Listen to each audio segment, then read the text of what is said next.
My God, Scotty, is that scaffolding all over the underside of the ship? You're fired.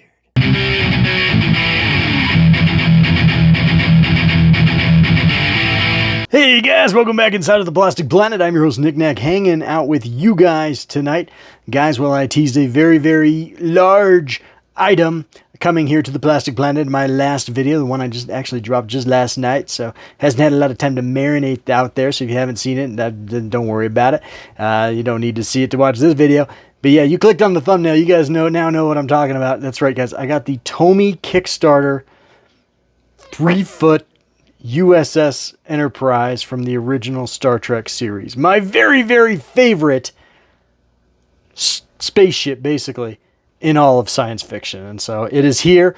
It has been over a year's wait, and it is finally here, and it is in my hot little hands, and I have assembled it, and it is back there on my shelf. And let's take a look at it, guys. I'm going to unbox it for you guys. I'm not going to go through every single detail with you guys, but I'll give you guys a little bit of a montage of me putting it together. Again, you guys don't need me to explain how to put this thing together. You aren't morons. The instructions are very clear, but I'll kind of go a little bit on some of the step-by-steps that I went through. I did film, and so I'm going to put those together for a montage for you guys right now, and then I'm going to meet you guys back on the other end of that with my final thoughts on this thing. There's some good, there's some bad, and there's some ugly. So yeah, let's get to it.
shelf. This thing is absolutely gorgeous.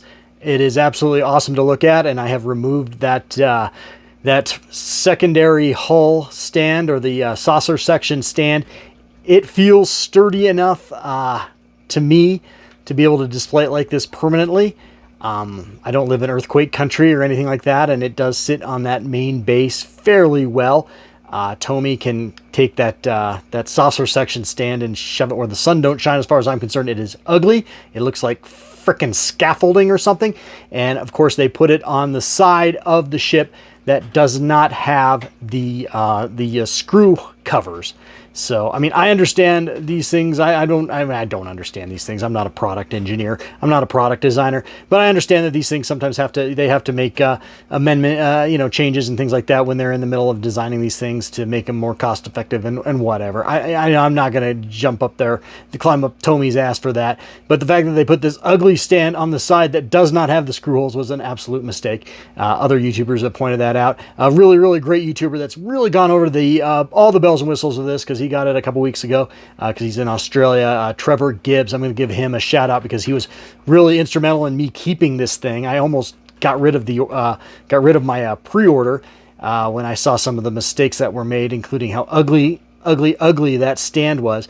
And he, in his videos, kind of assured his audience that it probably is okay without that saucer section stand. So he's displaying his like this, and I'm going to display mine like this as well. I assume there's some risk doing that, but you know what? If this thing topples, it topples. But it is so damn ugly. That stand is so damn ugly.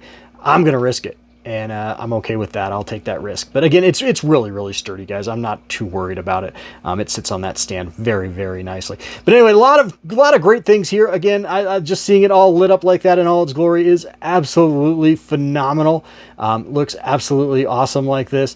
The bridge, look at the bridge. The bridge looks so good because you can actually see through the dome, and there is the captain's chair front and center there, and you see the iconic red railings looking so damn awesome. And then of course the Bussard collectors on the nacelles, they spin. You got the brilliant yellows, oranges, greens, reds. Oh, it looks absolutely awesome. And of course the port and starboard side blinky lights, whatever those are. Yeah, looking great. And of course my air conditioner just kicked on. Sorry about that. But anyway, yeah, guys, this thing is absolutely awesome. The ugly part is definitely those screw covers. You can see them very prominently on one side of the ship, as well as on the bottom side of the saucer section. That's a bummer. I don't know why they decided to make this thing have a separation gimmick. I don't know if that made it cheaper to ship and cheaper to basically produce. Maybe that's why.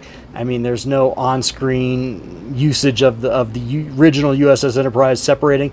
You know, I remember reading in Mr. Scott's Guide to the Enterprise and other Star Trek literature back in the 80s, when I was really getting into Star Trek, that the original series Enterprise could indeed separate the saucer section and the drive section.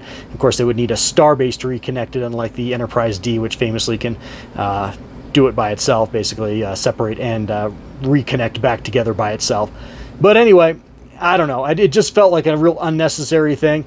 It does screw in pretty tightly. They do provide a nice bolt and a nice Allen wrench, as I showed in the little montage there. So it does screw in very nicely. So it does feel very firmly placed on top of the drive section. The saucer section fits very firmly on top of the drive section. There's some seams all over this thing. There's notably right on the nacelles. You guys can see the seams rolling across there. I don't know. I mean, this thing was $600. Any piece is going to have imperfections, is a better word. You know, maybe this has a few too many, but honestly, my real complaint is, you guys saw how kind of annoying it was to put the batteries in this thing. Well, look at I didn't realize this until I got to the back of the instructions and got this thing turned on. Look at this son of a bitch. You need to remove the batteries in order to sustain battery life, otherwise they'll drain out even when it's off. I'm guessing that's what that means. Get out! Get out of there!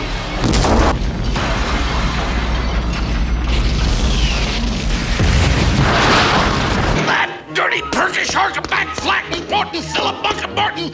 That's infuriating. Now, I don't know. I didn't remember ever reading anything like that from any of the literature that Tomy sent me over the course of the last year since I helped kickstart this thing. Again, $699. But that's infuriating that they couldn't put an off button on this thing, because that means every time I want to turn it on and look at it and enjoy it in this awesome manner that, you know, you're looking at right here, I have to literally put batteries in it. I have to take it apart. And this thing it's kind of unnerving to take apart, guys. Not going to lie.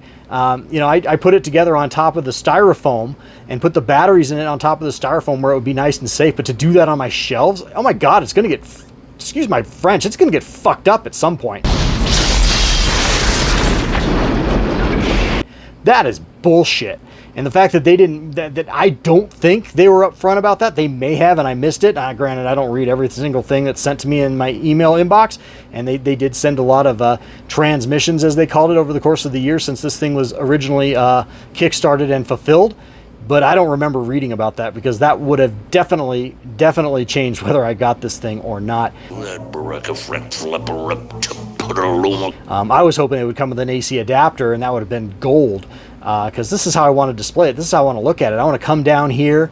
I want to turn this thing on when I'm, you know, working at my desk or, you know, lifting some weights or something. I want to turn this thing on and just enjoy it. I don't want to put fucking batteries in this thing. Again, excuse my language. I do tend to swear on this channel if this is the first time you're ever viewing this. When I have big reveals like this, I try to tone down my language a little bit. But I'm sorry, it just calls for it. That's effing bullshit.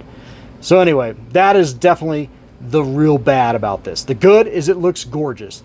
The bad is that you got to take out the batteries allegedly every time you turn this thing on. Now, I'm going to try to leave them in and see what happens with it, you know, turned off, and see if they do indeed drain out. They probably will, but I'm going to see what happens. I don't know for a fact if they're going to yet, but maybe I'll make an update video in a week or two about it and let you guys know. I don't know, man. I don't know. I'm just glad I paid $600 for this. I know there are people that have paid more than that on the secondary market. Do not do that. Do not buy this on the secondary market. I don't normally tell people, you know, how to spend their money. I mean, you can do whatever you want, but that would not be my recommendation. This is not worth anything above $600. Now, again, it's so weighty, it's so heavy. I feel like a quality item. That's for damn sure. But man, it is not worth $600, especially with the electronics being in the state they are in with that battery light up function, and the fact that you have to take the batteries out every single time to maintain battery life. I really hope that's not the case, but I'm sure it is. If it's in bold letters on the back of the instruction booklet, they put it conveniently on the back of the instruction booklet. And again, I saw no indication that was the case when this thing was being produced and when they were updating us on the product information as it was being produced and set into mass production. That's frustrating. That's really frustrating, and that's shitty, Tomy. That's shitty. Again, this is why I don't get free shit here on the Plastic Planet, guys, because I'm very honest. And, you know, they're not going to send free shit to someone who just, you know, told them that they were full of bullshit, but I just did. Anyway, maybe they did. Maybe they did at the beginning, and that we're upfront and honest about how this thing was powered and what the logistics were for powering it as far as taking batteries in and out. But I don't recall, because I would have definitely remembered that. And it probably would have... it probably would have influenced whether or not I kickstarted this in the first place, or if I kept the pre-order going. Anyway, but it's here now, and I don't tend to send stuff back. I do enjoy it. I do like it. It's no master replicas. I remember seeing the master replicas U.S.S. Enterprise back at Comic-Con back in 2007 or 2010, and just being in love with it. This does not look as good as that, I don't think, but the diecast, again, is really, really awesome. It's really, really cool.